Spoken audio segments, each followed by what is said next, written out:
Hello mga kabro, nata karon sa Dahilig mga kabro, Barangay Dahilig. Na ako ipakita sa inyo nga bagong tukod nga rest house dis Dahilig. Ako ipakita inyo sa mga gusto mo laag dire. Puhon-puhon mga kabro, kung mahuman ni atong rest house dire, pwede mo laag dire. Larang Dahilig mga kabro, Bukid Dahilig. Makita natong overview sa Camiguin Island. Dayon ato na ipakita sa inyo mga kabro ang bagong tukod nga rest house dis Dahilig. Dini unahan sa Salag. Dara mga kabro, tanawan niyo mga bro. Mao kani bro mga kabro ang bagong tukod nga rest house kamulo pa trabaho. Kay nga area mga kabro diha. Mga area mga kabro, makita niyo kay nga area nanay mga haligin, nanay sagit nga gitukod. O makita to ito nga area mga kabro, dito na ay swimming pool dito pita mga kabro. O kanya nga area di mga kabro, mao ni ang gitukod nga mga rest house mga area kaniyo. Makita niyo da mga kabro, ana mga kabro. Tambakan pa kana. O gato ito sa ibabaw dapit na puntod, makita niyo graba dito ang swimming pool. Mga kabro, ang bagong tukod mao ni area mga kabro, Kaluagon. Ang bagong tukod nga rest house dinhi sa Dahilig.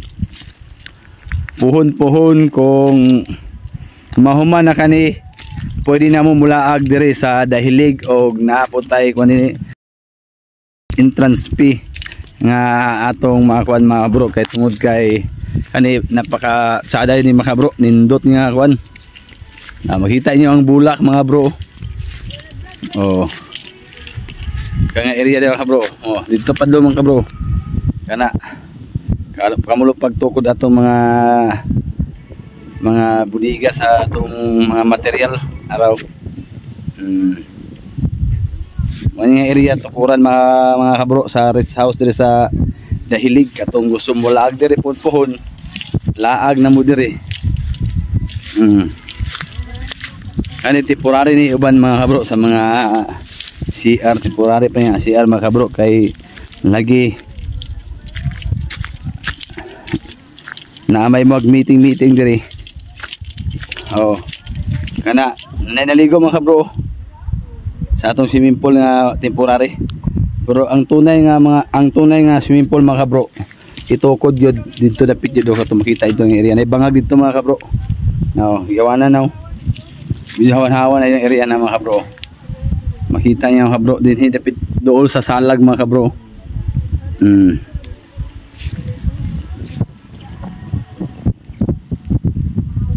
Pohon katong gusto mo lag dis Dahilig.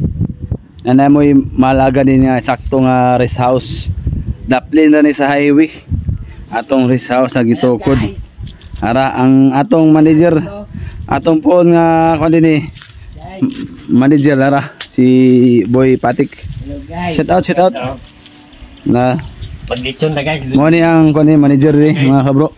Sa mo'y na-assign din sa mga tao, magdalas tao daw area nga kung asa mo magbayad, asa mo magkuhan. Dili naman po guys ha.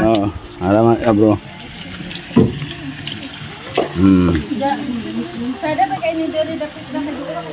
Kita niyo yung bukid mga bro. Ang Camiguin na. Ang overview sa Camiguin, makita yun yung ang mantigi to. Overlooking kani mga kabro to. Camiguin Island o ang mantigi dito overlooking. Og daghang salamat. Pa-share and pa-like naman mga kabro. Shout out ni Bunday.